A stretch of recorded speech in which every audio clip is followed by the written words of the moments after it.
நேயர்கள் அனைவருக்கும் வணக்கம். இன்றைய நாள் இனிமையான நாளாக தொடர ரிஷபராசி அன்பர்கள் அனைவருக்கும் வாழ்த்துக்கள். பொதுவாகவே நீங்கள் புத்திசாலிகளாகவும் விடாமுயற்சியோடும் எந்த ஒரு விஷயத்தையும் செயல்படுத்த நினைப்பீர்கள். கடின உழைப்பாளிகள், இலக்கை அடைவதற்கு விடாமுயற்சியுடனும் செயல்படுவீர்கள். அன்பானவர்களாகவும் பாசமுள்ளவர்களாகவும் உறவுகளுக்கு அதிக முக்கியத்துவம் கொடுப்பவர்களாகவும் இருப்பீர்கள். ஆனால் உரிமை என்று வரும்போது பிடிவாத குணம் அதிகமாக இருக்கும். கடந்த 6 மாதங்களாக இருந்த கஷ்டங்கள் உங்களை வாட்டி வதைத்திருக்கும். போதும் போதும் என்று சொல்லும் அளவுக்கு சிரமங்கள் இருந்திருக்கும். அந்த கஷ்டங்கள் இப்போது தீரும் என நினைத்திருக்கும் நிலையில் இந்த 2025 ஆகஸ்ட் மாதம் உங்களுக்கு என்ன மாதிரியான தாக்கங்களை ஏற்படுத்தும், என்னவெல்லாம் சாதகமாக அமையும், எதிலிருந்து கவனமாக இருக்க வேண்டும் என்பது குறித்து விரிவாக பார்க்கலாம். மேலும் நன்மைகளை பெறவும் கஷ்டங்களிலிருந்து விடுபடவும் நீங்கள் எந்த தெய்வத்தை எப்படி வழிபட வேண்டும் என்பதையும் இந்த பதிவில் முழுமையாக காணலாம். ரிஷப ராசிக்கு அதிபதி சுக்கிர பகவான். உங்கள் ராசிக்கு அனைத்து வித நன்மைகளும் ஏற்பட, சுப காரியங்களில் ஏற்படும் தடைகள் நீங்க நீங்கள் வெள்ளிக்கிழமைகளில் சுக்கிர பகவானுக்கு நெய் தீபம் ஏற்றி வழிபடுவது நல்லது. சுக்கிரனின் பரிபூர்ண அருளை பெற இது உதவும். சுக்கிர பகவானை நினைத்து ஓம் கம் சுக்கிர பகவானே நமக என்ற மந்திரத்தை மனதிற்குள் கூறுங்கள். ரிஷப ராசி மண்டலத்தில் 2வது ராசியாக உள்ளது. இந்த ராசியில் கிருத்திகை 2, 3, 4 பாதங்கள், ரோஹிணி 4 பாதங்கள், மிருகசீரிடம் 1, 2 பாதங்கள் ஆகியவை அடங்கும். இந்த மாதத்தில் கிரகங்களின் நிலைகள் உங்களுக்கு பல்வேறு அம்சங்களில் பலன்களை கொடுக்க போகின்றன.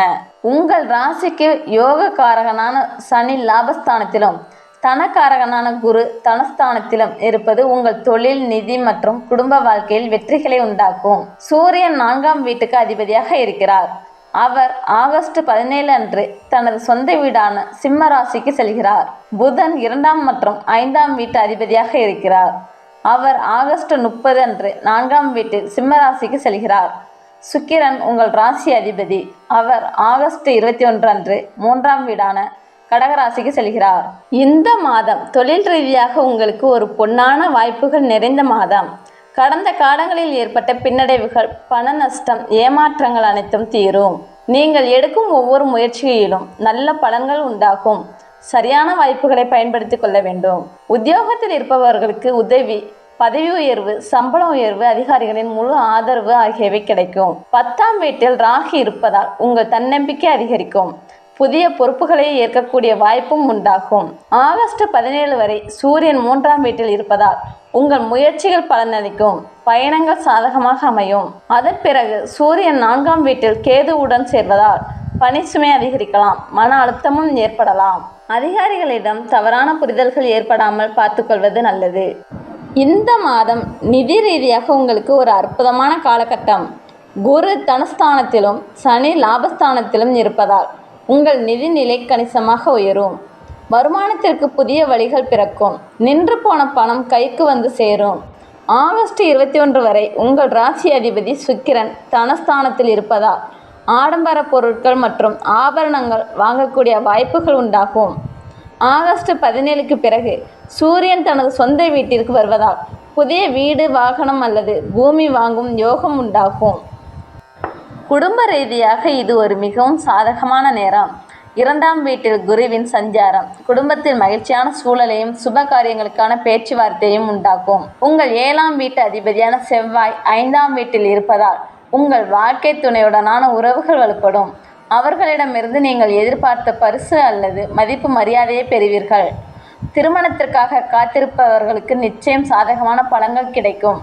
4ஆம் வீட்டில் கேதுவின் தாக்கம் சில சமயம் தனிமையை உணர செய்தாலும் ஆகஸ்ட் 17க்கு பிறகு சூரியனின் வருகையால் உங்கள் தாயின் ஆரோக்கியம் மேம்படும். வீட்டில் அமைதியான சூழல் உருவாகும். மாதத்தின் முதல் 2 வாரங்கள் உங்கள் ஆரோக்கியம் நன்றாக இருக்கும். ராசி அதிபதி சுக்கிரன் சாதகமாக இருப்பதால் உற்சாகத்துடனும் ஆரோக்கியத்துடனும் செயல்படுவீர்கள். மாதத்தின் கடைசி 2 வாரங்களில் 4ஆம் வீட்டில் சூரியன் கேதுவுடன் சேர்வதால் உடல் உபாதைகள், வயிற்று வலி போன்றவை ஏற்படலாம். எனவே உணவு பழக்க வழக்கங்களில் கவனம் செலுத்துங்கள். 4ஆம் வீட்டில் கேது இருப்பதால் வாகனம் ஓட்டும் போது மற்றும் பயணங்களின் போதும் கவனம் தேவை. வியாபாரிகளுக்கு இந்த மாதம் லாபகரமான மாதமாக இருக்கும். சனி மற்றும் குருவின் சாதகமான நிலையால் வியாபாரத்தில் குறிப்பிடத்தக்க வளர்ச்சி இருக்கும். வியாபாரத்தை விரிவாக்குவதற்கான திட்டங்கள் உருவாகும். மாதத்தின் முதல் 2 வாரங்கள் மிகவும் சாதகமாக அமையும். மாதத்தின் பிற்பகுதியில் பணிச்சுமை அதிகரித்தாலும் நிதி ரீதியாக நல்ல பலனை கொடுக்கும்.